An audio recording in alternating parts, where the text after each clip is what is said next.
Okay, welcome back students. Last में हम कर रहे थे जस्ट इन टाइम, इसको मैंने एक्सप्लेन भी किया था। इसका एक सबसे बेस्ट एग्जांपल, दुनिया की सबसे बड़ी कार कंपनी टोयोटा की मैन्युफैक्चरिंग यूनिट थी डिट्रॉयट सिटी, यूएस में। और विश्वास करिए कि टोयोटा ने सबसे पहले जस्ट इन टाइम टेक्निक किया था कि मान लीजिए आज टोयोटा की फैक्ट्री में डिट्रॉयट में अमेरिका में, और जापान से सामान आता था। टोयोटा की फैक्ट्री में डिट्रॉयट में मान लीजिए 100 कारें बननी है, तो पर डे 100 इंजन ही पहुंचेंगे जापान से। उसका रॉ मटेरियल पहुंचेगा कि 100 कारें बन के तैयार हो जाए और फैक्ट्री से निकल जाए। यानी कि कोई स्टॉक करने की जरूरत नहीं हो। गुड्स इन ट्रांजिट है, जापान से आ रहा है सोचो, बट उन्होंने टाइम को ऐसे मैनेज कर रखा है कि आज की रिक्वायरमेंट 100 इंजन की है, तो 100 इंजन जापान से अमेरिका पहुंच जाएंगे और फैक्ट्री तक पहुंचेंगे और 100 कारें बन के रोल आउट हो जाएंगी। तो ये टेक्निक बहुत अच्छी तरह से टोयोटा कंपनी ने पहले इंप्लीमेंट किया था। बाद में बहुत सारी कंपनी ने जस्ट इन टाइम को अपनाया in order to minimize the inventory management, in order to minimize the wastage, in order to minimize the cost of managing things. The requirement of the day is fulfilled, that's it. We are not going to stockpile, we are not going to store anything. तो इसकी भी technique है और इसकी भी training TQM training में दी जाती है। दस training for TQM incorporate the concept of product quality, process control, quality assurance.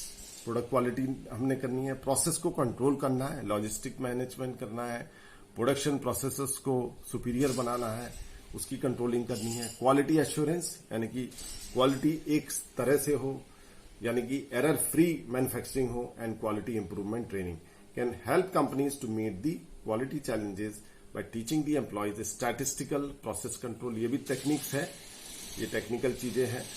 Statistically हम प्रोसेस कंट्रोल करते हैं कि कैसे हम मिनिमम समय में सामान मैक्सिमम आउटपुट दे सके। And other quality related skill that they can use to build quality into product. तो अल्टीमेटली एम क्या है कि हम एक क्वालिटी प्रोडक्ट, एक बेहतर प्रोडक्ट, एक कॉम्पिटिटिव मार्केट में, ठीक है, चाहे हमें बेंचमार्किंग करनी पड़ो, हम उस स्टैंडर्ड को अचीव करें और नए नए तरीके करते रहें ब्रेनस्टॉर्मिंग से, क्वालिटी सर्कल से, जिससे कि एक कंटिन्यूअस डेवलपमेंट होता रहे, बेहतर से बेहतर चीजें बनती रहें और हमारा मार्केट सस्टेन रहे। Now next is your students attitudinal training. We all talk of attitude. हम बहुत लोग ये एटीट्यूड दिखा रहा है। अब ये इंडिया में ये बहुत यूज होता है।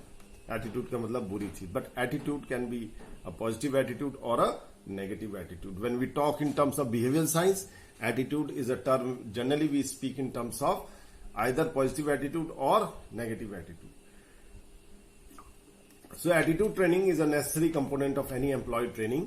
क्योंकि देखो, अगर आपका एटीट्यूड अपने वर्क के प्रति सही नहीं होगा तो आप अपना काम अच्छी तरह से नहीं कर पाओगे, और अगर नहीं कर पाओगे तो नेचुरली ऑर्गेनाइजेशन का हर व्यक्ति जब तक अपना अच्छा कंट्रीब्यूशन ना दे तब ऑर्गेनाइजेशन तरक्की नहीं कर सकता।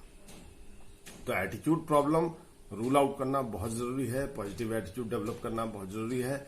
Y attitudinal training of the employees important can be understood only after understanding the meaning of the work attitude. हमारा वर्क एटीट्यूड की बात कर रहे हैं हम यहाँ पे। With regards to employee training, the attitude of the employee towards work, अपने काम के प्रति उसका कैसा है, इट शुड बी पॉजिटिव। मुझे बेहतर से बेहतर आज आउटपुट देना है, ये उसके मन में होना चाहिए। ऑर्गेनाइजेशन के प्रति उसका पॉजिटिव एटीट्यूड होना चाहिए और उसका डेडिकेशन होना चाहिए। कुलीग्स के प्रति उसका फ्रेंडली बिहेवियर होना चाहिए, कोऑपरेटिव बिहेवियर होना चाहिए। वर्क एनवायरमेंट सब मिलके जब लोग इस तरह का एटीट्यूड रखेंगे पॉजिटिव, तो नेचुरली एक अच्छा work environment create. And the management has to be first understood. Work environment and management has to be first understood. Attitudinal training में देखिए सबसे बड़ी चीज क्या है कि हम अगर किसी वर्क ग्रुप को बेहतर बनाना चाहते हैं तो उनके एटीट्यूड में बदलाव लाने की जरूरत है। हो सकता है कि सारे लोग पॉजिटिवली इंक्लाइन ना हो, बट उनको हमें बेहतर बनाना है by giving them right kind of feedback so that they are enlightened and they are predisposed positively towards the organisation and its members. हालांकि ये काफी डिफिकल्ट होता है। अगर किसी का नेगेटिव एटीट्यूड किसी ने पाल लिया है तो उसको पॉजिटिविटी में लाने में समय लगता है, बट यस, एक अगर एनवायरमेंट क्रिएट किया जाए सब कुछ पॉसिबल है। Wherever a particular attitude comes in the way of healthy development of mind and fosters negative thinking, it has to be removed. यानी कि कहीं पे भी अगर हेल्दी डेवलपमेंट और पॉजिटिव एटीट्यूड के उसमें किसी भी तरह की मानसिकता आती है जो कि नेगेटिव थिंकिंग क्रिएट करती है तो हमें उसे दूर करना पड़ेगा. Therefore, the aim of attitudinal training is to question the underlying values and belief system which determine behavior and removing from mind those beliefs and assumptions which are contrary to healthy thinking. Attitude देखिए एक ये दिखाई देने वाली चीज नहीं है. अगर मैं बोलूं इसका नेगेटिव एटीट्यूड है फॉर एग्जांपल एक एम्प्लॉय का, तो क्या मुझे उसके माथे पे तो लिखा नहीं है he is having a negative attitude, but वो रिफ्लेक्स वो मैनिफेस्ट कहां से होगा? उसके वर्क बिहेवियर से हमें पता लगेगा. मान लो उसका मन ही नहीं लग रहा काम में, वो क्रिटिसाइज कर रहा है ऑर्गेनाइजेशन, अरे बेकार ऑर्गेनाइजेशन में फंस गया, मजबूरी है, काम कर रहा हूं, ठीक है, तो ऐसे में क्या वो अच्छा आउटपुट देगा? नहीं देगा. इट इज बट ऑब्वियस वो अच्छा अपना आउटपुट नहीं देगा. तो it is very essential removing from mind those beliefs and assumptions which are contrary to healthy thinking. और वो सोच रहा है कि ऑर्गेनाइजेशन तो हमारा फायदा ही उठाती है, पैसे कम देती है, हमेशा अगर इस तरह से सोचेगा तो उसकी हेल्दी थिंकिंग कभी नहीं हो सकती. उसकी नेगेटिव थिंकिंग ही ऑर्गेनाइजेशन के प्रति और अपने काम के प्रति बनी रहेगी. Attitudinal training is intended to identify and sensitize of training on attitudinal issues and to develop training strategies and the skill to do their work efficiently and effectively. Attitudinal training में क्या होता है बच्चों के लोगों को समझाया जाता है through psychological process in class orientations, जहां उनको एक पॉजिटिव एटीट्यूड करने की ट्रेनिंग दी जाती है. और ये ट्रेनिंग कैसे दी जाती है कि मान लीजिए किसी पर्टिकुलर एक वर्क ग्रुप में लोगों का एटीट्यूड नेगेटिव है, तो उनको बुला के उनको मोटिवेट किया जाता है, उनको समझाया जाता है, ठीक है, उनके पर्सपेक्टिव को चेंज करने की चीजें उनको बताया जाता है कि फ्यूचर में अगर आपका यही एटीट्यूड रहा, डांटा नहीं जाता बट उनको समझाया जाता है, तो वो अपने वर्क लाइफ में प्रोग्रेस नहीं कर पाएंगे. उनको मोटिवेट किया जाता है, कुछ थोड़ा बहुत समझाया भी जाता है, कुछ चीजें क्रिटिकली भी समझाई जाती है. तो the training program is intended to promote attitudinal change in, for example 3 चीजें मेन है बच्चों, इसमें याद रखना. एक वर्कर्स के लिहाज से, एक तो पंक्चुअल होना चाहिए, टाइम से आना, टाइम से जाना, अपना टाइम वक्त पर पूरा करना.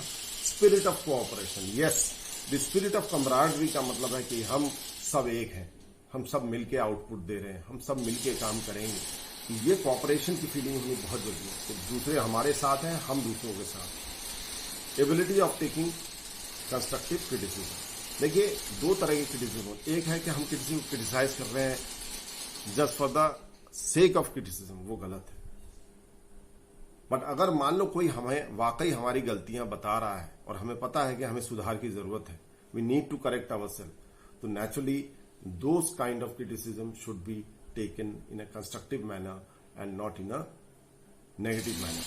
तो ये कुछ ऐसी चीजें हैं जो एटीट्यूडनल ट्रेनिंग में सिखाई जाती है कि क्रिटिसिज्म इज नॉट बैड. अगर हम तुम्हें क्रिटिसाइज करते तो इसका मतलब नहीं कि हम तुम्हें क्रिटिसाइज करना चाह रहे हैं, बल्कि हम तुम्हें जो तुम्हारी नेगेटिव चीजें हैं उनको सामने ला रहे हैं जो तुम्हारे लिए ही नुकसान हो.